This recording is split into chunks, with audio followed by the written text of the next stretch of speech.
Hello viewers, আসসালামু আলাইকুম। আমাদের আজকের রেসিপি নোয়াখালীর ঐতিহ্যবাহী পিঠা খোলা জালি বা খোলা জা, যে নামই চেনুন না কেন।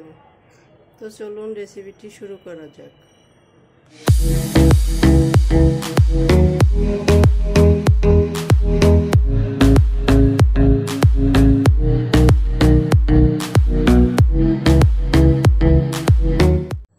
এটা তৈরি করার জন্য মেইন উপকরণ এখানে মেজারমেন্ট কাপের 2 কাপ চালের গুঁড়া নিয়ে নিয়েছি, 2টা হাঁসের ডিম নিয়ে নিয়েছি, আর নিয়ে নিয়েছি লবণ। তো চলুন এখন রেসিপিটির মূল কাজ করা যাক। এখন দিয়ে দিচ্ছি চালের গুঁড়াটার ভিতরে স্বাদমতো লবণ।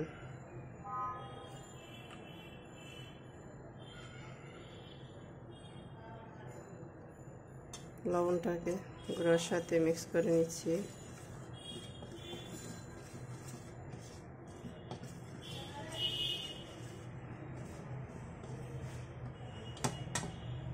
মিক্স করা হয়ে গেছে। এখন এখানে নিয়ে নিয়েছি কুসুম গরম পানি।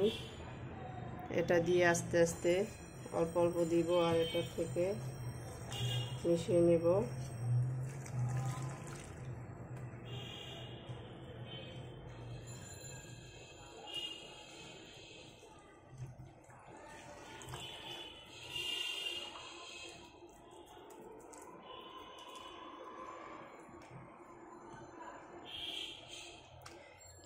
এই চালের গুঁড়োটা আমরা মেশিনে ভাঙিয়ে নিয়েছি। আপনারা চাইলে দোকান থেকে কেনা গুঁড়োও নিয়ে নিতে পারেন, অথবা মিক্সার গ্রাইন্ডারে গুঁড়ো করে চালের নিতে পারেন।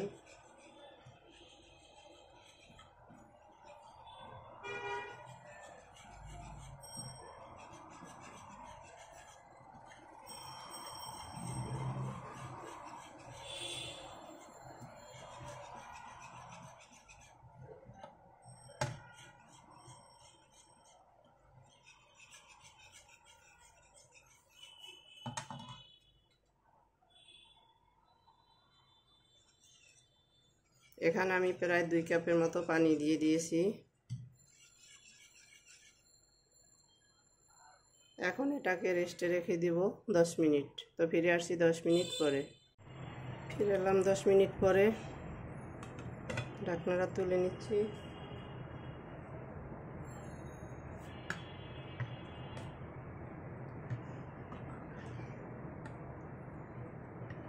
দেখতেই পাচ্ছেন ব্যাটারের ঘনত্বটা।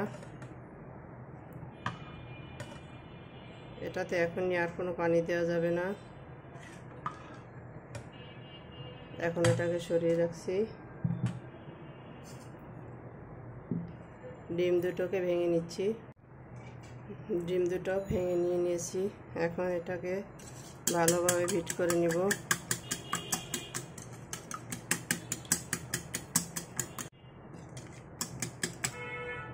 ডিমটা বিট করা হয়ে গেছে।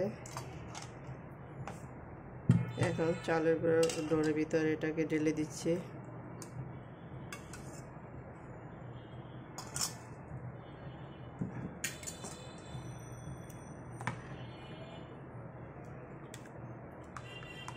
চালের গুঁড়োর সাথে এটা ভালো করে মিক্স করে নিব।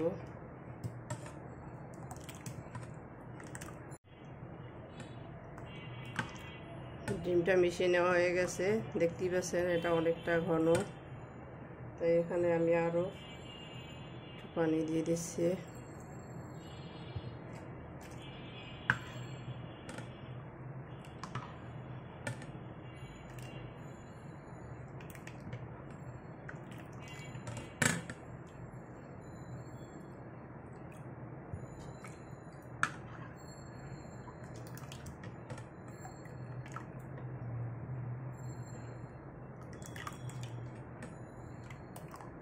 এটার ঘনত্বটা কাঁচি খোসা পিঠা বা চিতই পিঠা যাকে বলে, এর ডোর চেয়েও একটু পাতলা হবে।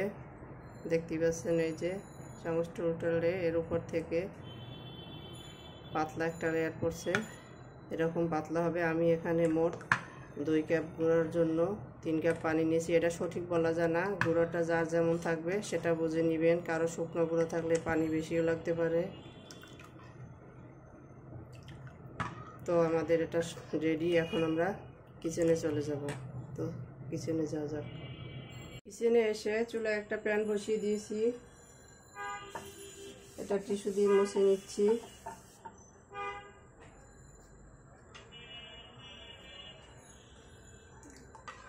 এখন আমরা চালের এই ডোটাকে নেড়ে নিচ্ছি। এভাবে একটা ডাব্বা চামিচ দিয়ে আমরা প্রতিবার এক একটা পিঠা দেব, দিয়ে দিচ্ছি।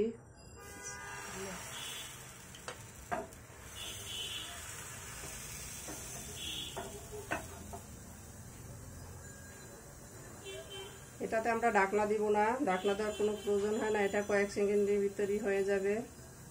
দেখতেই পাচ্ছেন চারদিকটা হয়ে আসছে।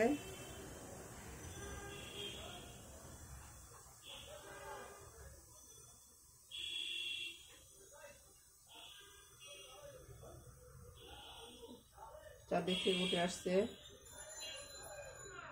দেখতেই পাচ্ছেন বন্ধুরা এটা কতটা জালিদার হয়েছে। আর এই জন্য এর নাম খোলা জালি পিঠা। তো রেখে দিচ্ছি।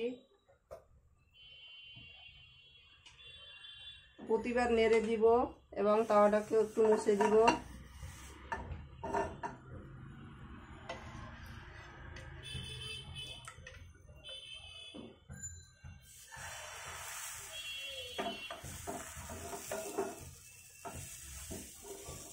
এটা সাধারণত নোয়াখালী অঞ্চলে মাটির চুলার পাতিলে বানানো হয়। আমি এটা ফ্রাই প্যানে তৈরি করছি। আপনারা এভাবে একটা বা সমান ফ্রাই প্যান নিয়ে নেবেন, যাতে করে লিকুইডটা দেওয়ার সাথে সাথে ছড়িয়ে যায়। দেখতেই পাচ্ছেন আমার আরেকটা পিঠা তৈরি হয়ে গেছে।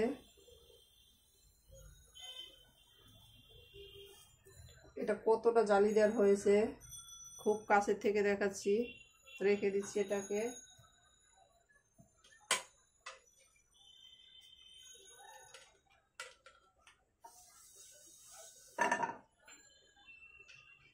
আবার একটা দিয়ে দিচ্ছি।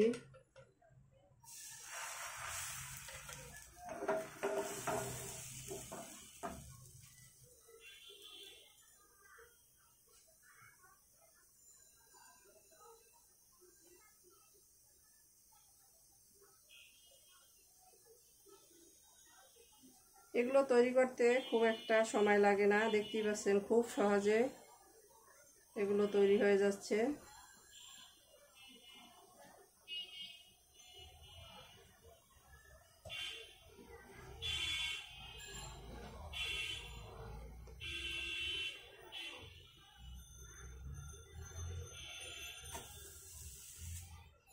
দেখুন কতটা জালিদার হয়েছে।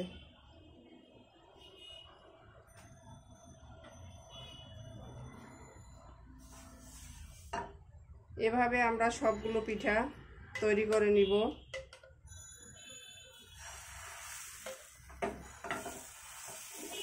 তো ফিরে আসছি সবগুলো তৈরি করার পরে।